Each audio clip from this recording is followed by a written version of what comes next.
Resume Vlog.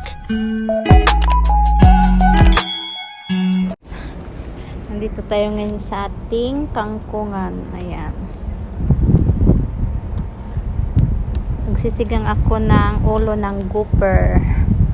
Kaya manggulay ta ng ating kangkong.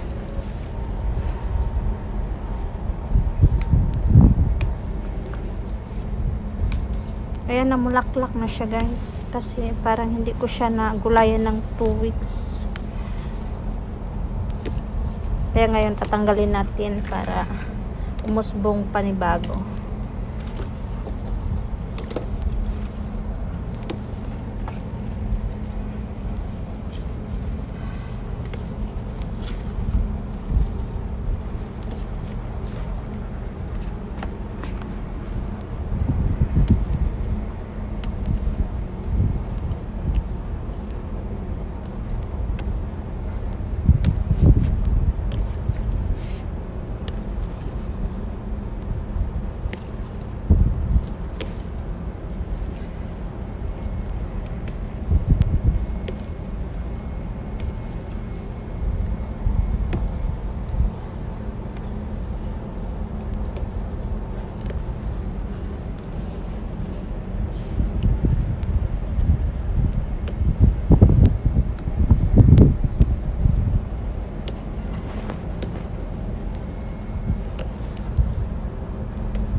Ayan, konti na lang, wala nang dahon. Ayan, ginalbo ko na siya.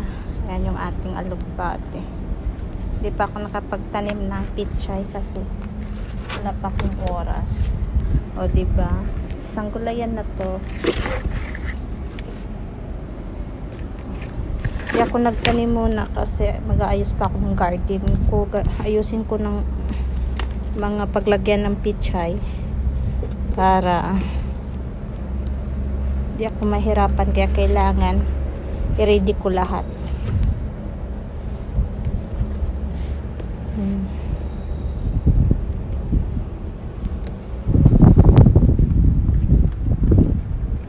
Ayan pa, oh, hindi ko pa siya nalinisan. Ayan, kailangan ko pang malinisan yan. Ayan, yung aking ampalaya. Kaya hindi ko pa to, bibilang ko pa to na.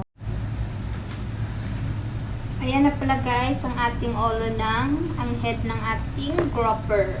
Ayan. Ayan, lalagyan ko lang siya ng salt.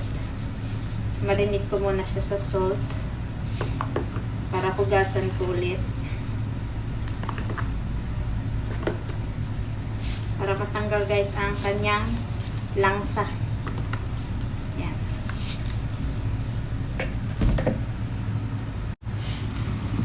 Ayan, guys, magre-ready na tayo ng mga spicy. Ayan. Iwa ko ng ginger.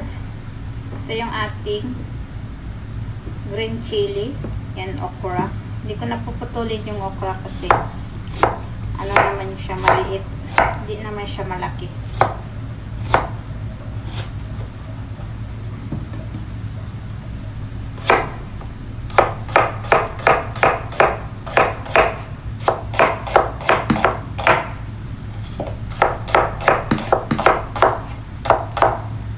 Yan, guys, ang lulutuin natin ay head ng grouper. Ayan. Sisigang ko siya sa kamatis. At syempre, may sinigang mix din tayo konti.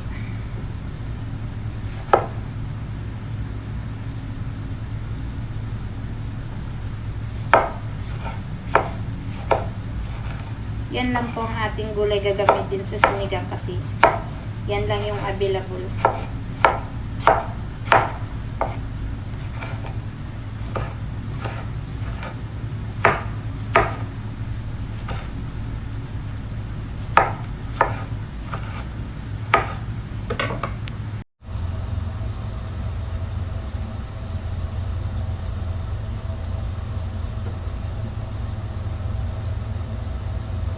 Ayan guys, magpapakulo tayo. Kanina pa po ito. Kaso pinahinaan ko lang. Ayan, ihulog ko na yung ating ginger.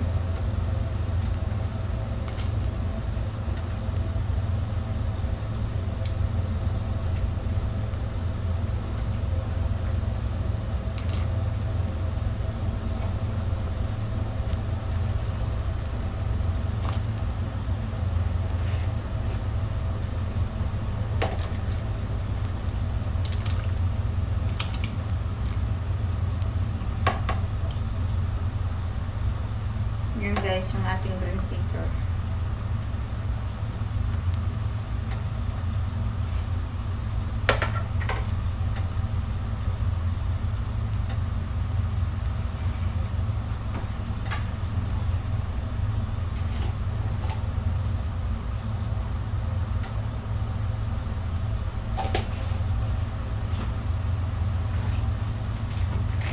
Ayan guys, may gagamitin tayong mamasikas, sinigang sa sampalok. Lagyan natin ng konti.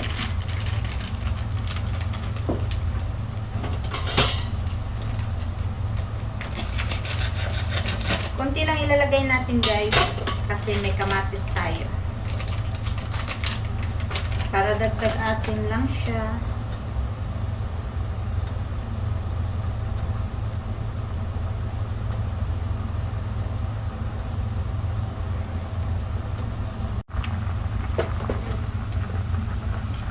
Ayan guys, pwede na nating ilagay ang ating gopher head. Durugin ko muna to yung ating chili para maanghang siya, para lumabas yung anghang.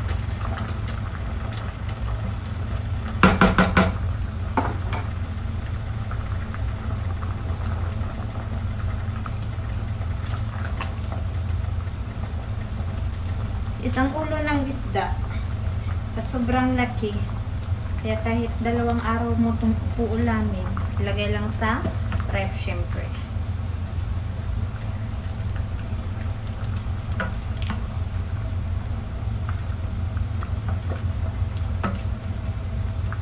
Yung amo ko kasi guys, mahilig sila sa ganitong isda. At saka meron pang isang isda na mamahalin, yung kulay pula, grouper din siya tawagan sa atin, pero mas mahal yun kaysa dito. Ayan guys, kasi ito guys yung ulo ng grouper. Kasi yung amo ko, pag nagpiprito ako ng isda, ayaw naman nila ng ulo, kaya ang ginagawa ko, hindi ko talaga sinasali yan, kasi sayang naman, ipiprito ko siya tapos hindi rin nila kakainin kasi takot sila maghimay. Kaya hindi ko na siya minsan sinasali. Pag sila lang, pero pag maramihan naman ang kakain, sinasali ko siya, tapos kinukuha ko na lang pagkatapos ko ng iprito or ihain sa kanila na hindi naman nila gagalawin. Kaya ang ginagawa ko, pinapagsaw ko minsan sa gulay. Yan po siya guys. Yan na guys, maglalagay na tayo ng sinigang mix. Isang kutsara lang po ang ating ilalagay. Kasi meron tayong tomato na.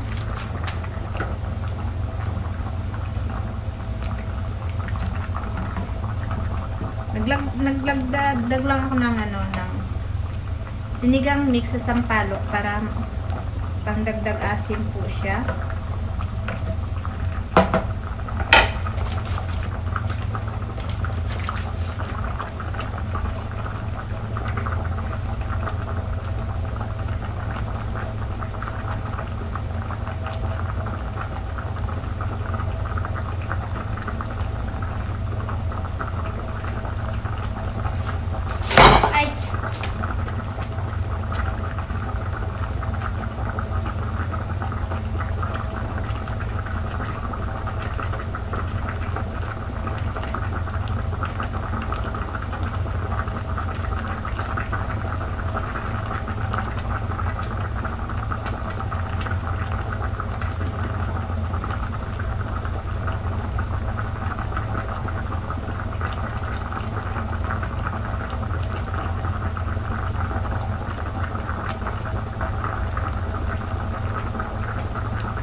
guys, ilalagay ko na yung ating okra.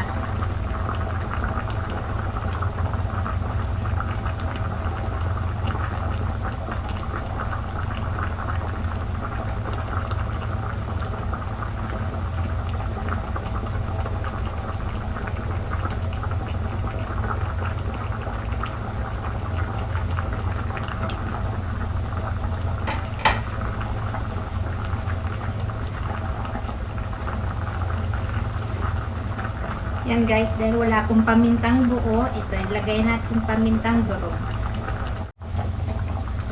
Ayan guys, okay na yung ating niluluto. Ayan, natikman ko na siya. Okay na rin yung kanyang panglasa. Ayan. Okay na yung ating okra.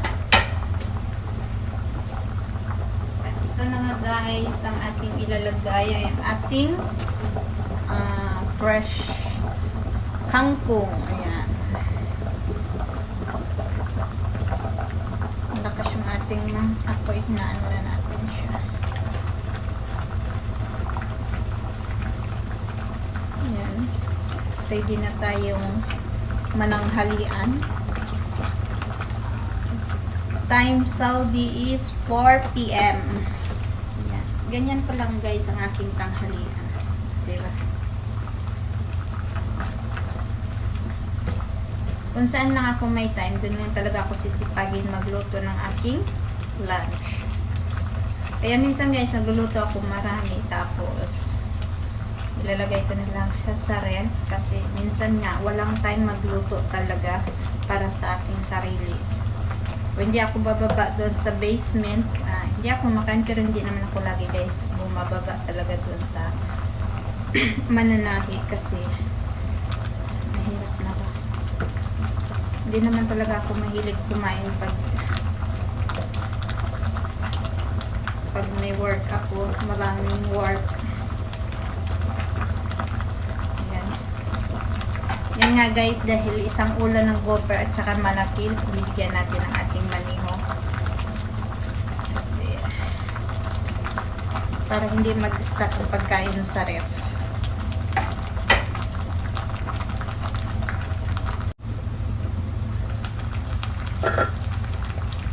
Ayan guys, ready na ang ating uulamin. Ayan. Ayan, okay na yan siya guys.